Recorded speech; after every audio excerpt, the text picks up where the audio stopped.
Tigers. Today, the James Harden's player option looks like it's down to 2 teams. Stay in Philly or free agency to Houston.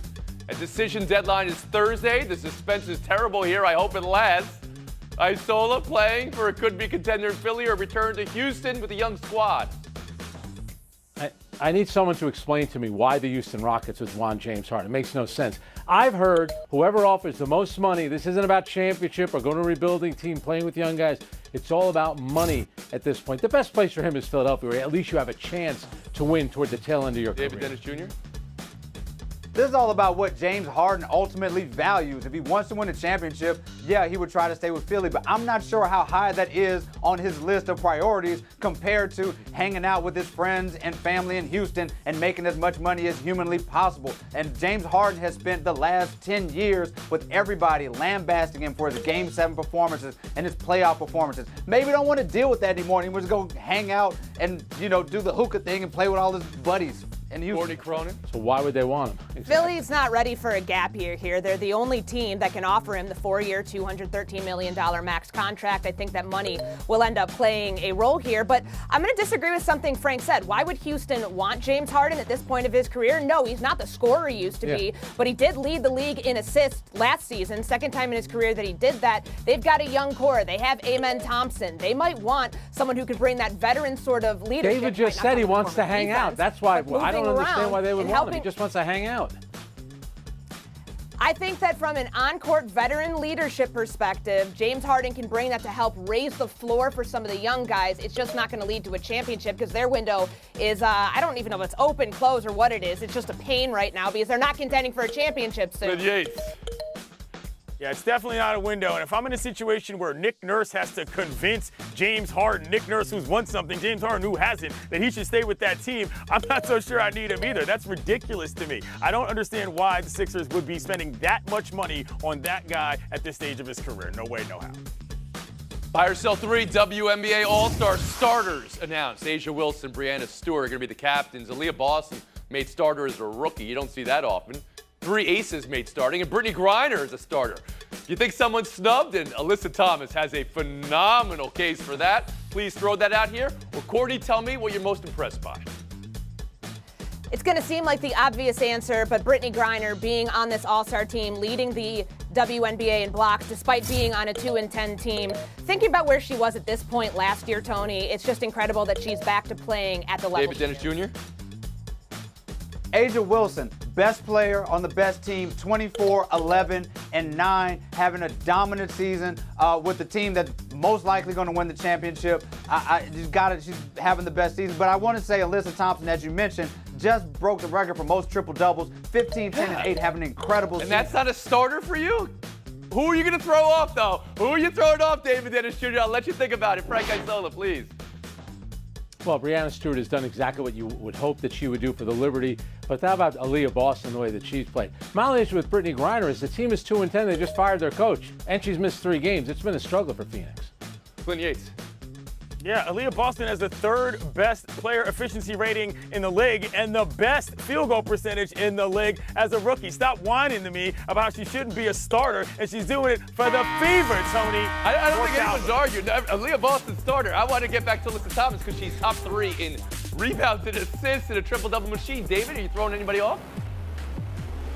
I think rookies can wait their turn. Aaliyah Boston make them wait till next year. So what are you doing here, David? Why don't you tell me? What you doing here? Oh, that's Gators for the championship. Check this out. LSU's Cade Veloso's father is grilling Gator. Oof. That's how you get pumped for tonight's Game 3. A series that has turned 180 degrees. Oh, yeah. Then 360. Oh, yeah. Then another 180, and the beat goes on. Let's go.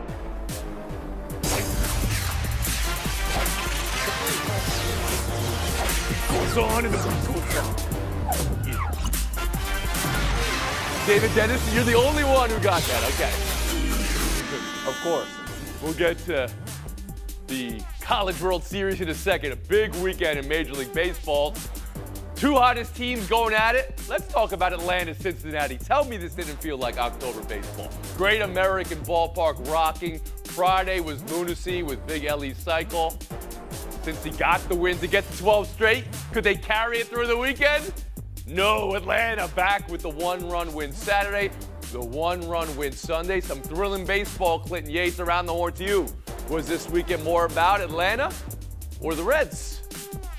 As much as we love the Reds and what they're doing, by the way, if you hit for the cycle and get a stolen base, we call that a motorcycle in these streets. But the Braves in general, it's my opinion that they've been the best team in Major League Baseball for the past 3 seasons, even if they only have 1 ring. Olsen's back to hitting the homers, Acuna's out here hitting the ball off the wall, and Michael Harris, the second as well, is still getting extra bases. They are just too hard to stop from a lineup standpoint, and Strider didn't even throw in that series. I love what the Reds are doing, but the Braves are the best team in baseball, in my opinion, even if you throw in the Rays. Courtney Cronin, more about Atlanta or Cincinnati this weekend?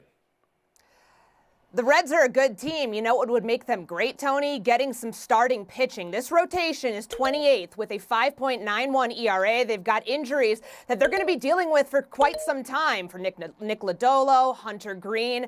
The hitting kept them in these games, but it's the pitching that fell apart. And this is what happens when you underfund your lineup. Remember, they traded away Luis Castillo. They traded away Sonny Gray. By the way, both of those 2 guys are top 11 in ERA this season. This pitching situation that they're dealing with is rearing its ugly head, and this is the type of thing that could derail even the best of lineups. Okay. So that's what I took away from this weekend. They've got to get that fixed come the deadline. A lot of clouds, a lot of rain on Cincinnati, underfunded. They're putting the fun in underfunded, though. This has been a fun team. David Dennis Jr., I know you're in Atlanta. Was this weekend more about Atlanta or Cincinnati? Yeah, as the only panelist here hailing from the city of Goody Mob, Aquemini, and Lemon Pepper Wet, we're going to talk about the Atlanta Braves and what they've been doing in these last 5 games, especially ending the Phillies run, ending the Reds run, 4-1. Olsen 5 homers during that time, 17-4 in June, establishing themselves as the team to beat. Get this, last 10 games, 116 hits, 82 run bases. No other team in the history of baseball has put together those stats over a 10-game stretch. Is that right? This is the Braves making a statement that they are the team to beat in Major League Baseball. Say that again. We're talking about the 27 Yankees, the 61 Yankees, the great Mariners team, and all the great teams of all time, the big red machine. Nobody has done what Atlanta's done offensively over the last 10 games? Nobody. Frank Isola, I'll bring you in here. I've got 3 now, of course, for Atlanta this weekend, meaning more. Cincinnati was right there with them in all 3 games. Yeah, well, let's just be clear. The 27 Yankees never faced these pitching stats before, especially these horrible relievers that everybody throws out. That's another story. Come on, guys. We all knew the Atlanta Braves would be here. This is about the Reds. They haven't done anything in nearly 15 years. They sell out their ballpark. Only the 7th time in Major League history 2 teams with at least an 8-game winning streak have faced each other to start a series. And, De La Cruz reminds you a little bit of all the hype around Fernando Tatis Jr., such an exciting player. But it's similar to what goes on with the Angels, where you have Trout and you have Ohtani, you have these great players, but it still comes down to what Courtney said, the pitching. Until they figure that out, playoff baseball, you said it, Tony, is 1-run games. They lost 2 of them. Clinton Yates back in. They're the first team in the National League to get to 50 wins. That tells me all I need to know. Atlanta is, yes, of course. Frank Isola, the pitching staffs the 27 Yankees went up against weren't throwing at guys throwing 101, 102 out of the pen in the 8th and 9th inning. I mean, you know it's different. Gary will hit off anybody. We'll move on. Florida LSU tonight for the championship. Let's go. The question of whether you have more faith in Tigers or Gators turned on its head. The way LSU won Game 1 like they did with pitching dominance in 11 innings, and then turned back with 24 runs for Florida yesterday. So for the question, who would you rather be and who do you have more faith in? We start with Clinton Yates. You were there this weekend. I'd rather be LSU because I simply think this team has more clutch pop than Florida does. Yesterday's game was a different circumstance. If you've been to Charles Schwab Park in Omaha, you know how it plays during the day. It's much hotter. The ball gets out. This is a night game. This is a completely different scenario. And I was at that game against Wake in which they had to come back. It was a 0-0 game all the way up through 10. They managed to pull it out. I just think they've got a little bit more in the tank if it's going to be a close one. Did you hear Yates there? Multiple times referencing as the only person there. Courtney, I don't know how you could respond to somebody who saw with his own eyes like Yates did, but who do you like? Who do you rather be going into this game tonight? I want to be LSU because they are the masters of clutch hitting. If this game goes to overtime, it's over. LSU's taken that one away. They love the 11th inning, these walk-off home runs, the one that got them into the College World Series finals, and then the one that happened on Saturday night. And if I've got a rotation of anything that consists of Paul Skeens, Thatcher Hurd, Griffin Herring, and Riley Cooper, I like my chances. They've got all the tools needed to make sure that what happened in Game 2 doesn't carry over into Game 3, and I'm pretty confident that we will end up seeing Paul Skeens in some capacity, probably a starter's capacity, on Monday night. I want to talk about that in a second. David Dennis Jr. first, though, the question, who would you rather be going into the win or go home? I know Yates was there, but we talk about the sun and the gravitational pull and the Rays. 24 runs. That cannot be the explanation for how you put 24 runs up on the board. They just hit the ball very far for a lot of that game, Clinton. So the stuff that you can say about LSU, you can say the same thing about Florida. That clutch performances, Florida won the first 3 games by 1 run each to start this thing off. They're averaging 8 runs a game, and you're dealing with the LSU team that's got to cobble together a bullpen and pitchers to do this for Game 3. I'm going with Florida. They put up 24 runs, guys. I think they can do something, similar going to Game 3. Momentum is your next day's starting pitcher. Frank Isola knows that one well from the 27 Yankees. Go ahead, Frank. Yeah. Well, since we're checking passports, I was there when Kirby Puckett hit the home run against Charlie Leibrandt. Then the Braves come back from Game 7. That's a gut punch. I was there when Ray Allen hit the shot against the San Antonio Spurs. Gut punch. Spurs lose the deciding game. If I'm going to lose a game like that, I'd rather give up that many runs. 6 home runs and I commit 5 errors. That's an absolute freak show. It can't be any worse. I think emotionally, I think you're in a better place, and I think your lineup is better. Come on, they won 53 of 70 games, LSU. They were ranked number 1 in the country for most of the year for a reason. They'll be okay tonight. CC, back in. To Frank's point about LSU, think about what their schedule was this past week and why Sunday's win was such an anomaly. They played Monday through Thursday, had 1 day rest before they went into the final. Florida had 2 games last week in the same stretch that LSU played, and they go in on 2 days rest each time. So chalk this up as maybe exhaustion, maybe just bad luck. I know that Riley Cooper, maybe he ate that alligator. I don't know. He was in his hotel room with some sort of stomach bug. But if he's got to close tonight, I imagine he's going to be there. Yeah. Not something you want to eat medium rare, I would imagine. Talk to me about Paul Skeens tonight, Clinton. It's for the national championship, right? And you know he's a gamer. He's also possibly going to be the number 1 pick in the draft in 2 weeks. How much you thinking Skeens should pitch after throwing 120 on Thursday? This is a tough situation. I don't think you're going to see him get above 50 pitches, but if it were me, I would start him. I think that there's an advantage to that. I mean, the bottom line is that if you've got the best guy on your staff who's even remotely available, starting it off with him, it makes more sense. But the other thing is that LSU led the country in games in which they fell behind and came back to win. So for me, you're going to want to get out in front, but they kind of have a little bit of backup. I think Hurd might start, but I would start. But the decision-making process is you would consider his future career prospects, cap him at 50 or so, or start him. I saw you shaking your head no, David Dennis Jr. I wouldn't mind actually having him close this game. That way, this team is known, as Clinton mentioned, for how they have their clutch performances, but also you can guarantee that you limit him if you can get out of that game in 9 innings. So maybe bring him in the 8th. I agree the 50 pitches or so should be good, but I would actually close him. Frank, he's going to want to pitch. He's going to want to empty everything in his arm. And to be a legend would be an amazing thing, but he's also could be the number 1 pick of the draft. If you're managing, what are you thinking? Yeah. Well, I think the manager thinks of every player, and I think you're right. Look at the expression on his face. You're saying that in his final college game against the guys that he's been with all year, he doesn't want to pitch. He's going to be out there. And Clinton and David both bring up an excellent point. He's going to pitch. It's just a matter of now where the manager is going to pitch him. A guy like that, can you imagine him looking his teammates in the face? Well, I'm worried about being the number 1 pick. I'm not buying that. He'll pitch tonight. He should pitch. It would be his throw day, right? I mean, so the idea of him throwing after – Courtney Cronin, I'll let you weigh in on this, and we'll go back to you, Clinton.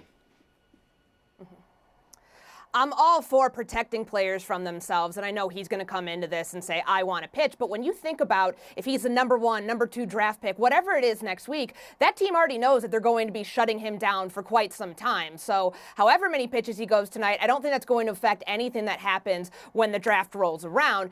But taking a look at what happened 2 years ago for Mississippi State in 2021, Will Bednar pitched 108 pitches against the Longhorns. 3 days later, throws 97 to get Mississippi State into the College World Series finals. Then, on 3 days rest, has an unbelievable performance as a starter in Game 3. I think LSU probably follows the same sort of recipe. Put your ace where he needs to go, lead things off, and hope that you can ride his hot hand into a championship. You can get the last word on this. These two teams are conference matchups, but they didn't play all season. No, they didn't. Games is a little bit different. The reason why you don't close him is because you might never get to him if the game doesn't get there, and he's just too good to take. All right, make a pick for the game and for the championship tonight. Clinton Yates. LSU, I think Trey Morgan is going to have a heck of a night. Go Tigers. David Dennis Jr. Florida. Frank Geisel. Courtney is go Tigers. We'll take a break. Buy or sell Tigers. next. LSU wins. It's Gomaha. That's what it is. 2 coming. Popped up. Marsh is there. And the Mets' 42nd loss of the year is their most horrific. Gary Cohen with the call. Points for everybody for Gary Cohen, huh? Mets' June gloom continues. 8th inning yesterday. They collapsed because they walked 3, hit 2, and made 1 error. Buck Showalter looked gobsmacked after the game. If you had a chance to redo that 8th inning, would you do anything different, or was that like how? What else could we do? Frank, you're a billionaire owner. Is there something else you can do? Is there a managerial shakeup on the horizon here? I'm not doing that. Buck Showalter's been around long enough. I'm not getting rid of him in June. But when Buck talks about that 8th inning, what could I have done? You have Robertson warming up in the bullpen, striking at imaginary batters. That's when the game is getting away from you. But you look at this team, that ancient starting pitching staff, you look in every major category, they all rank in the bottom third. You know that they have to go 53 and 35 just to get to 87 wins, which is basically the low bar for getting a wild card. But you're not making a move. It's only June, Not he yet. says. July is next week. David Dennis Jr. Are you making a move here?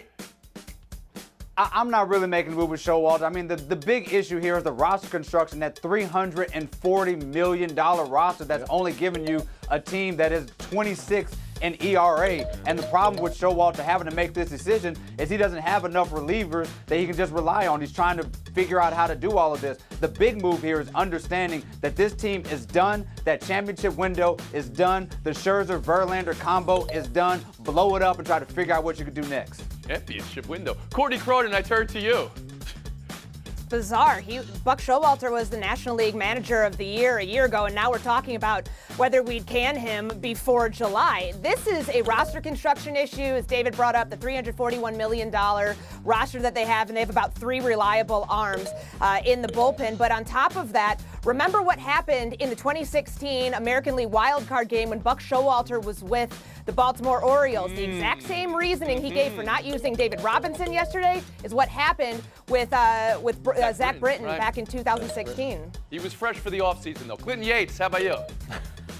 Yeah, half the reason I'm making a change is because I'm listening to Buck, who sounds like he wants to make a change as well, getting a little testy with the New York media there. Overall, though, no, there's no championship window. We haven't seen anything close to that. The best thing that happens every year for the Mets is the home run derby and Pete Alonso, and that's Yeah. Got to make the playoffs to get a championship window first. right. Yeah. Buy or sell toe update this weekend from Aaron Judge. He says it's still giving him pain doing anything and everything, walking included. And he says it's a torn ligament, which was the first time that was disclosed. Yankees have been saying it was a sprain. He heard it 3 weeks ago, running into and then through the wall at Dodger Stadium with the cement base, which we call gate. Courtney, what's the level of concern with Judge's season now hearing this? It's pretty significant because these comments from Judge came 2 days after the Yankees said they expected him to begin baseball activities, light hitting and throwing over the weekend. I think he shut down for 2 months. David Dennis Jr. I think you should shut him down. This is really, toe injuries are really concerning. They're hard to heal. We may not see Aaron Judge for a very long time. This has derailed a lot of people's careers. So concern is grave. grave concern Very for grave, both of yes. you for Judge coming back this season, or at least this summer. We'll move on. The all-time great Spurs photo we got this weekend is the Showdown 2. Sean Elliott, then Victor Wembanyama, then David Robinson, Manu Ginobili, and Tim Duncan. This photo makes you say what, David? First of all, it makes me say, can you imagine what this photo would have looked like if he'd have been drafted to Charlotte and what kind of legends would be meeting him at the Applebee's? But also, look at the outfits. This is the very Spursian thing. Bad outfits, great championships. That's the Spurs way. Manu Ginobili is 6'6", guys. He looks like a shrimp sandwiched in the middle there. I know 7'5" tall, but whoa, that was surprising. Courtney Cronin, 30 seconds of FaceTime.